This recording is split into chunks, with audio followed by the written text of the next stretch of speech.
Hello dear students. From this video onwards, we will be learning recursive functions in C.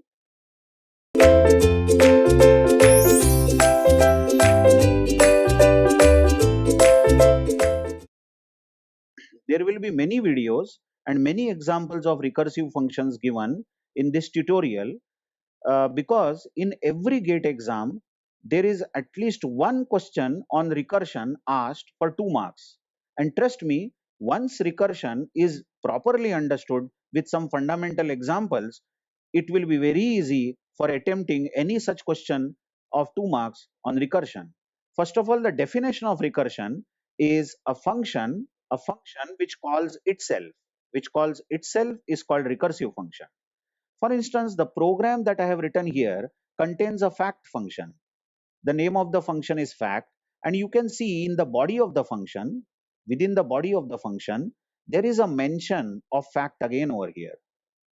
This shows that when this fact will run, when the fact function will run, then it will call the fact function again.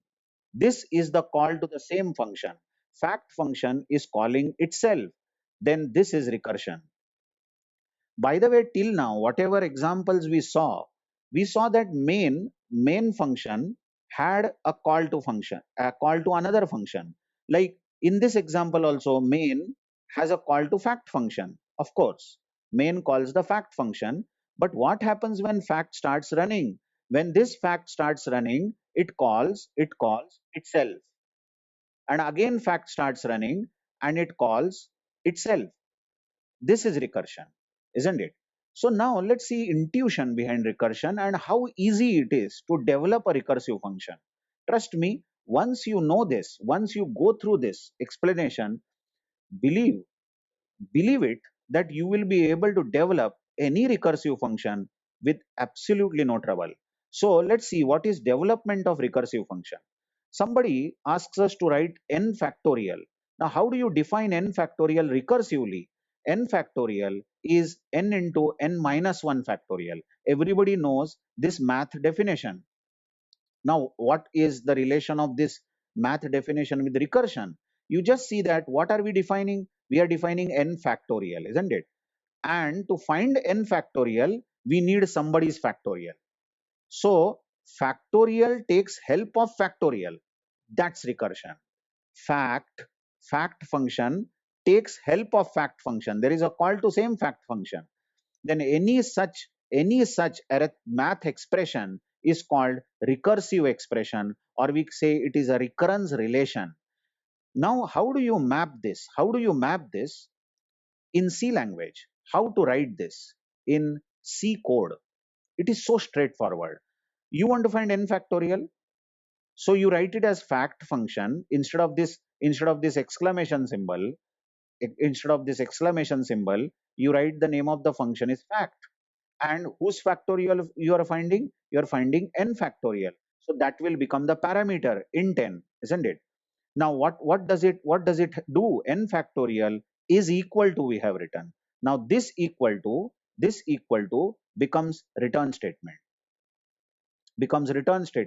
Equal to becomes return, and then this n into n minus 1 factorial will be written here. N into, what will you write? Come on, n into n minus 1 factorial exclamation.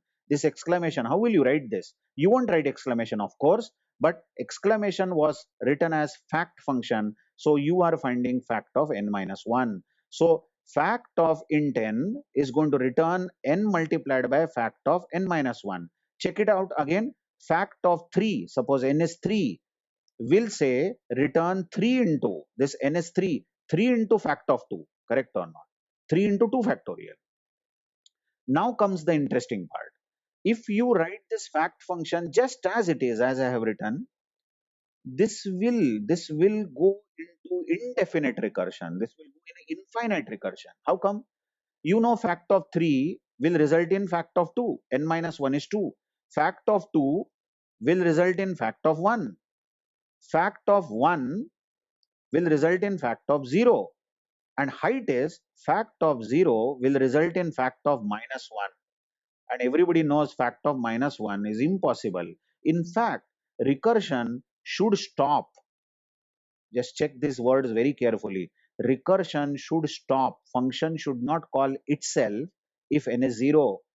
So we write if n, the parameter n is 0, that means if we are interested in finding 0 factorial, then don't do recursion, but simply return 1. World knows that 0 factorial is 1. So don't do recursion. But if n equal to 0 is false, then put an else. Then put an else. That's it then. This is recursive function, isn't it? And how did we get this recursive function? From the basic math definition. It was so easy, isn't it? If you know basic math definition, you will easily map it in a recursive function. Finally, you just have to write the return type of the function. Everybody knows function must have return type, and return type we will write is long int, because factorial of a number can be a very, very big number. Okay, coming back to this code now. Actually, there is nothing pending. Now you know why we have written this code exactly, why this code has been written. But the way in which I explain recursive functions is I actually show them in execution on paper. Of course, we will execute this function on paper, and trust me, you go through this explanation very patiently, you will have no trouble whatsoever understanding recursive function. Let's try to run this program on paper. Main runs first. It has two variables, int a and long int b. User is asked to enter some number and user enters a number in a. Suppose the value of a entered by the user is, let's say, 3. And we are finding 3 factorial. Then this line everybody knows is a function call. This function call becomes b is equal to fact of 3 because a is 3. So fact function is called by passing n as 3, n is 3. So how are we going to explain this is, I'm literally going to write this function, fact of int n is running. A few things I am just ignoring, like this return type I am not writing here again and again. But fact of int n is running, and what's the parameter here? N is 3. Now you literally run this function. Now inside the function, as you see, there is if n equal to 0. So let's check this condition. Is n 0? False. This is false because n is 3. So if part will not run and else will run. And what is else saying is it should return 3 into, I have substituted the value of n here, return n into fact of n minus 1. So return 3 into fact of 2. N minus 1, 3 minus 1 is 2. So what do you observe now? Take a pause here. What do you observe is fact of n was running where n was 3, and fact of 3 is now about to call fact of 2, isn't it? This is recursive call. Fact function has called fact function again. So this fact function literally starts running again with n, with this parameter n, no more as 3, but the parameter is 2 because we have passed the value 2 to it. I hope you are following it. So how many functions are actually running? If you can imagine, how many codes are running? Two codes you can think of, loosely you can think like that this fact is running and this fact is also running. But this fact which I am marking is got suspended over here. This is waiting over here for the answer. Listen, this cannot return an answer unless fact of 2 is known, isn't it? So fact of 2 gets busy now. And in this, there is a code if n equal to 0, which is false again because n is 2. So this if part doesn't run and else runs. And in the else, there is a statement return n into, that is 2 into fact of n minus 1. Fact of n minus 1 is fact of 1. So this fact function has a recursive call again. This is the recursive call. So fact of 1 gets called. This is the new instance of fact function where fact of int n, where n is 1, gets executed. So now being n being 1, again if n equal to 0 is going to be false. So else will run, and in else we have return 1 into n into fact of 0, isn't it? But this fact of 0 is again a recursive call. So fact of 0 gets called. Here is the fact function with n as the parameter, but this n being 0. Now starts the fun part. Now we have called this function n with value 0. So if you check the function, check the function code, n equal to 0 is this time true. So the function will return 1. And obviously else will not run. And after that, the function will end. That's the body of the function I am writing here. What you see is this function fact. This function fact, is the first function in this series which was able to return some meaningful value. It has returned the value 1. And when a function returns a value, it ends. This function simply ends. But it has returned the value. Take a pause again over here. Function has returned the value. Where does the function return the value? Function returns value always at the call. So from where was this function fact called? Exactly from this point, isn't it? This is the point from where the function was called. So 1 will be returned exactly at this point. This is the point of time where this function, which I am marking, this function will resume its execution, because now it has got the value. Fact 0 is 1, and now it knows, okay, I have to return 1 into 1, 1 into 1, isn't it? And now it comfortably returns 1. And when a function returns a value, it simply ends. So this function ends. I know that the screen is becoming a bit messy, but if you go through it very, very patiently, this is all which is needed. In short, in programming, many times the strikeouts that I am doing is, many times we call it as garbage collection. Anyway, so I am collecting the garbage now because the functions are ending. By the way, where were we were returning 1 into 1, and this value is exactly returned back at the call here. There was a call here, so 1 is returned here, isn't it? And very true, everybody knows in this world that fact of 1 is 1. So we have got correct answer. And now this return statement is going to return 2 into 1. That is 2. And the function will end. This function is scrapped. And the function has returned 2 at its call. Here is 2 returned. Here is 2 returned. Now this function will now return 3 into 2. 3 into 2 is 6. And the function ends. This function ends returning 6, and 6 will be returned back in main. Here 6 will be returned back in main, and the function and the main will print the answer. So this was a very long explanation of recursion, but I hope you have enjoyed it. You have seen how the function gets called again and again, and the functions end in last in first out manner. That's very interesting. The last function, this was the last function, ended first. Second last function ended next, and the very first function ended last. Okay, let's find out, before we come to a close of this discussion.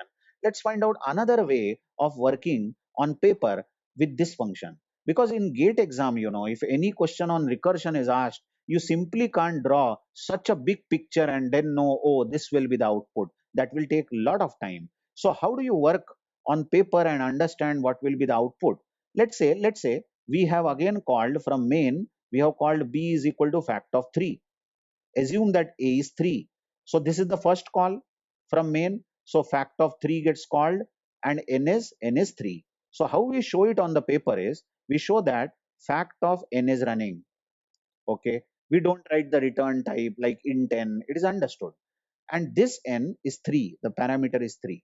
So we literally read this function, and we understand that when this function fact of 3 will run, n equal to 0 will be false. N equal to 0 is false. So else will run. So we are going to write only that line in our working which is going to run. And we'll say, okay, this function will return 3 into fact of 2. That is n into fact of n minus 1. But then this is a recursive call, isn't it? So we then say, okay, fact of 3 has got suspended, and it has called fact of n again, the same function with n equal to 2. Now, if you start running this function with n equal to 2, you again run and see that n equal to 0 is false. So else will run, and we will write only that statement which is running. That will be return 2 into fact of 1. So that's the recursive call again. So fact of 1 being called. This function fact of n with n equal to 1 is now running, and again you see n equal to 0 is again false. So else will run, and it says that it will return 1 into fact of 0.